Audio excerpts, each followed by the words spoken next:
Hey YouTube, this is my newest video, how to take care of a tarantula and how to make a little cage for him. All right, once you've gotten your tarantula, make sure you have him in in a safe area for now until you make his cage. All right, so what you want to do, you want to make sure you scrub the outside and the inside as best as you can, but make sure afterwards you rinse it about 3 to 4 times to make sure everything's out, which means all the soap residue and whatnot, to make sure he has no scent and to make sure he doesn't get any type of sickness from it or whatnot. So right now I'm just washing it. I'll give you a little heads back whenever I'm done, and I'll show you how to set it up. Hey YouTube, we're back. Alright, after you got all the soap, after you rinsed it about 3 or 4 times to make sure everything's completely off of it, I forgot to mention what kind of cage you have. Well, this tutorial, I'll show you my tarantula size, but on the average, no matter how big it is, you should always have a 10-gallon tank. So I got a 10-gallon tank. I've had this one store, so that's why I washed it a lot. But even if you get it crispy from the store, you still want to wash it a couple times because there's still bacteria from the factory and from people touching it and whatever. You don't want that for your tarantula. Okay. Also, I'm just gonna show you the washing part. Make sure you have. Well, it's nice to have like a fern. I mean, I have a rosy-haired tarantula. So I'm gonna put a little fern in there with him because they like to hide and maybe climb on it a little bit. But make sure you have it low to the ground, of course. What you're gonna do, what you want to do, you want to wash that off too. So just make sure you rinse that off. Make sure you rinse that off pretty good, and just like scrub it just a little bit, and then make sure you rinse it off. And also, if you have a water bowl too, make sure you rinse that off too. All right. So you want to make sure everything's nice and clean before he goes in. I'll catch up with you back until I get everything washed off. See you till then. Hey YouTube, we're back. I'm going to show you what you need for the cage, but first I'm going to show you my iguana, just in case you're interested. Take a look at him. Isn't he gorgeous? Look. Oh. I've had him for a good, he's pretty good size here, get like the tail area and stuff, so you can see how long he is. Yeah, I've had him for about 3 to 5 years, so he's pretty big. We built this cage. Here, show him the cage. Like, stand back a little bit. Here, step into the cage top. Here, like, step back a little bit and just show him how big the cage is. Go up and down the cage, show him how big it is. Yeah, it's 6 foot tall cage. We built that. It's 3 foot wide. It's pretty comfy in there. Yeah, just in case you're interested. Anyways, alright, Kevin, turn it on. Alright, I'm gonna show you my tarantula here. His name is Odysseus. Isn't he gorgeous? Can you see him good in do the tank thing? Oh, he's gorgeous, isn't he? I just got him from Petco. We just got home from him. Okay, things you're gonna need for the cage. Okay. You're gonna want this type of soil. It's loose coconut fiber substrate. It's coconut soil, whatever you want to call it. It's pretty thin. This whole bag will last you a long time because I think you only need to change your cage out like maybe twice a year. So don't even worry about that. They're not messy pets. Like I said before, we're gonna need this. Here's the 10-gallon cage right here. Just make sure you have a screened netting top for them. Let's see what else. Make sure you have measuring tape with you for the soil. A little hooded log. You can actually make one of these. Just make sure you have to rinse it out really good and maybe dip it in something just to make sure that maybe you can put it in some water for a couple hours to make sure there's no ants in it or any termites or whatever. You can actually make one of these, but I prefer just go buy it. Just takes $6 and you can go to your local pet store, Petco or PetSmart, whatever. You can get one of these. It's just like caved in. Just a little log that he can hide under. Especially rose hairs, they like to hide a lot. And like the burrows, so make sure you have one of these.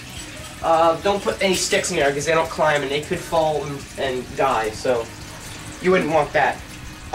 What else? Alright, Kevin, you can follow me.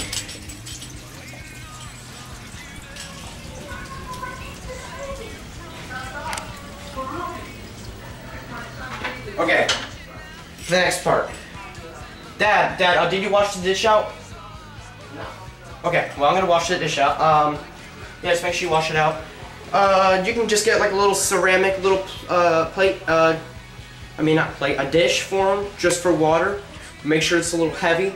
so that so you can't really tip it over because they like to burrow, so they might go underneath it. Now what I do, they say I've heard a couple theories about it.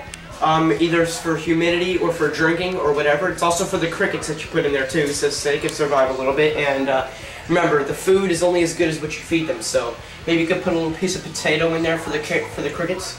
Anyways, well, the little dish you have, make sure you can cut a little sponge to like sort of fit it in there. Doesn't really fit in too good right now, but once it's soft with water, it will. But then they like to absorb it. Also, they can go towards it a little bit for humidity, so that's good too. So make sure you have there's something like no, I'm not gonna be able to get it out, but there you go. All right, so I will film again once I have the water in the bowl and I have the soil in the cage. Right? See you later. Hello YouTube. I'm back. I just finished putting up this cage. Here, I'll show you what the sponge looks like when it's wet and it's in there. Yeah, there's a lot of water in there, so just, yeah, stamp. Yeah, took measuring tape.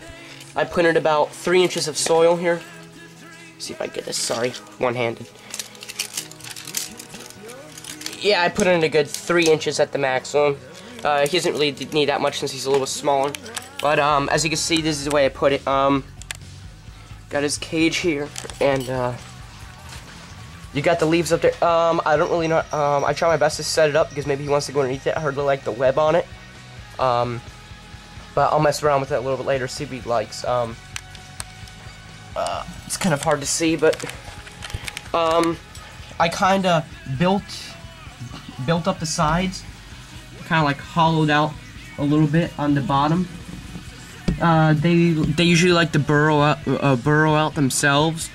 But I kind of did a little bit for him. Just put him in there so he can hide somewhere.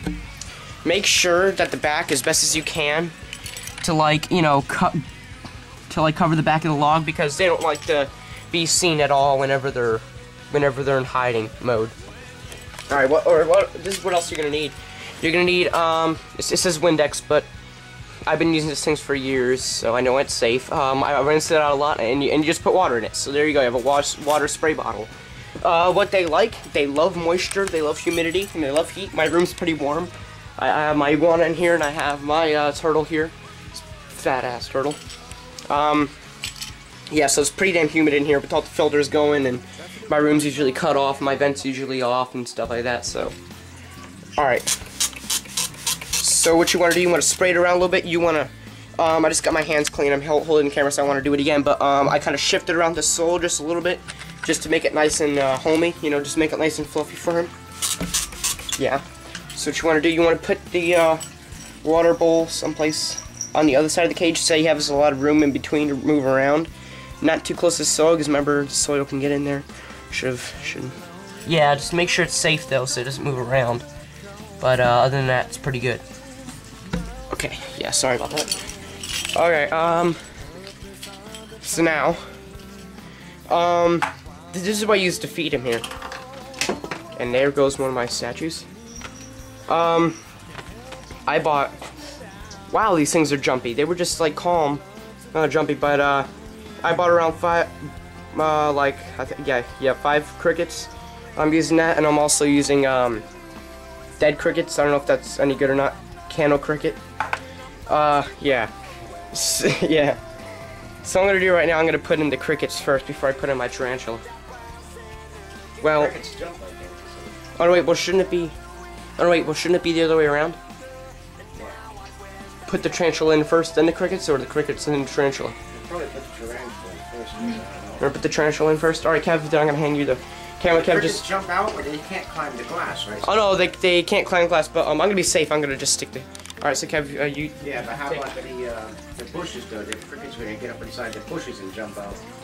No. Oh, it's all right. I'm gonna keep it like closed most of the time. So. All right, put it in. All right, so I'm gonna take out my tarantula. What I would do is I've never done this before, but what I'm gonna do, he's on that side. He's kind of scared right now. I take the lid off. Let's turn it on the side. Yeah. So I'm gonna do. I'm gonna take the lid off. And make sure you have it in the cage. Yes. Sort of, because if he jumps off, he's gonna, you know. So just make sure you do it very quietly. You know, just be very steady with it. Very, very gentle. Just kind of slide him out, and maybe Welcome